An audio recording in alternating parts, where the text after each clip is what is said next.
Olá, turma do oitavo ano, aqui é o professor Joseph, mais uma vez, né? Então, vamos dar continuidade aqui no nosso capítulo 11, né? Finalizar aqui nossos slides, né? Então, para dar uma recapitulada aí, o que foi que nós já vimos, né, sobre esse assunto? Os principais conceitos sobre eletricidade, né? O principal conceito de elétron, não é? Uma parte do conceito histórico, né? A gente conseguiu ver também aí, né, o pontapé inicial para os estudos dos movimentos dos elétrons, né? E a descoberta, né, dos materiais que podem ser atraídos uns pelos outros. Tranquilo? Vimos também a principal estrutura, não é, de um átomo, possuindo um núcleo com cargas positivas, chamadas de próton, e nêutrons sem cargas. Tranquilo? Os elétrons aqui, né,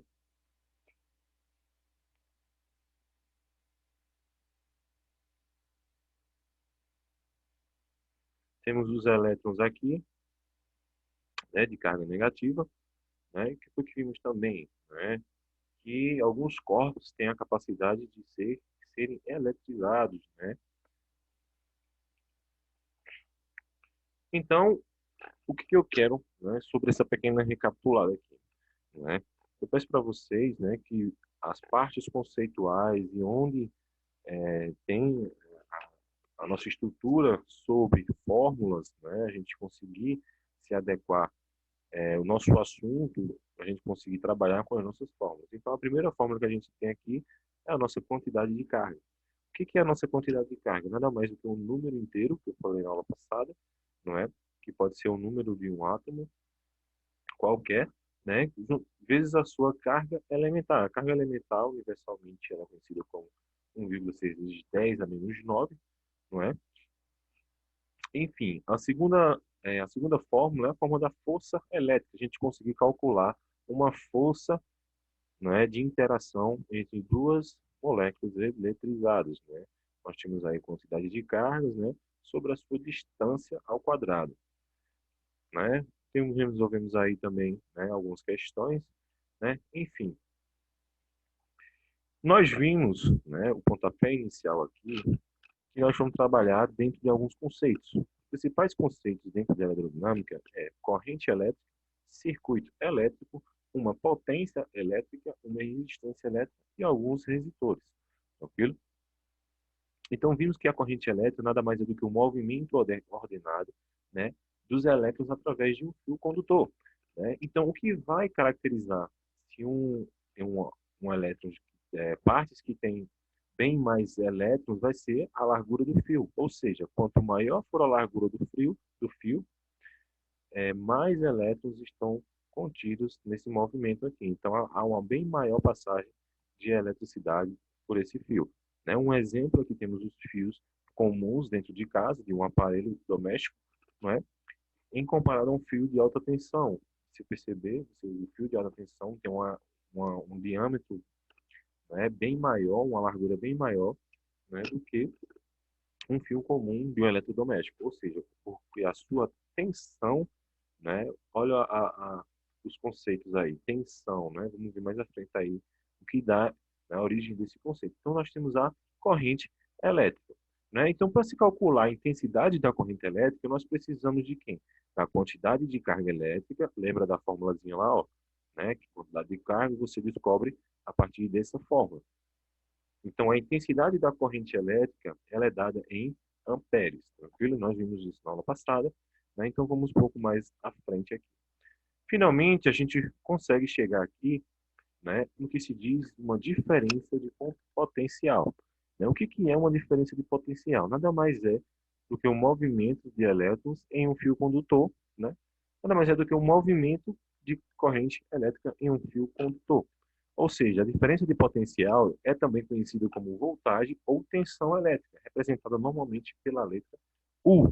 Então, é dado como volts, né, devido ao seu, né, nomeador aqui, Alessandro Volta, né, que foi um dos primeiros físicos, né, a se fazer o movimento de se estudar o movimento, né, dos elétrons dentro de uma rede, né, um exemplo aí que ele conseguiu inventar, no caso as pilhas, né, que hoje em dia tem uma grande facilidade de ser encontrada no mercado, né, feitas com diversos tipos de materiais, né? Mas aqui tem um exemplo de uma pequena pilha que ele conseguiu construir, né? Na época deles lá. Tranquilo? Outra parte conceitual é a resistência elétrica. Pelo próprio nome aqui, nós podemos identificar a resistência elétrica, né? O que que a gente entende sobre resistência? Né? Nada mais é do que a dificuldade que os elétrons encontram para se mover em um fio condutor. Realmente, é a dificuldade que ele encontra para poder passar os seus elétrons. Então, a unidade de resistência elétrica nada mais é do que ohm, devido ao seu, né, principal cientista que resolveu, né, que descobriu essa capacidade de medir, não é, a quantidade de resistência de um fio, tranquilo? Então, como é que funciona a questão da resistência, né? Então, a gente tem aqui um circuito, né, que sai de um ponto e chega para o outro, né? Então, aqui, esses R's aqui, nada mais que as resistências. Como assim, professor? Dessa forma, a energia sai desse ponto principal aqui, deixa eu ver se tá aqui. Então, a energia, né, sai daqui do seu ponto principal. Quando ele chega aqui, ele encontra esse emaranhado de fio aqui, né, onde ele chega aqui, desce, sobe, desce, sobe. Então, esse movimento aqui está fazendo com que essa energia se acumule nesse local. Quando essa energia se acumula nesse local, ele dá a primeira característica, não é, de liberação de energia em forma de luminosidade ou em forma de calor, que é no caso aqui dos chuveiros elétricos. Temos um exemplo aqui de uma resistência elétrica de um chuveiro, tranquilo? Então, a energia chega aqui, encontra uma resistência, aumenta a sua temperatura aqui, a água passa por essa resistência, né, gerando calor e desce água quentinha lá para você.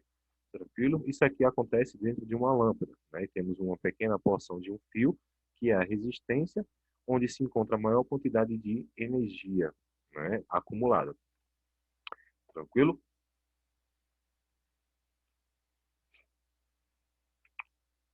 Então, uma pequena formulação para se trabalhar com resistência tem que ser entendido de uma pequena forma. Então, o valor da resistência elétrica, né, associada ao fio condutor é igual à razão entre a diferença de potencial, né, que passa por esse fio e a sua intensidade.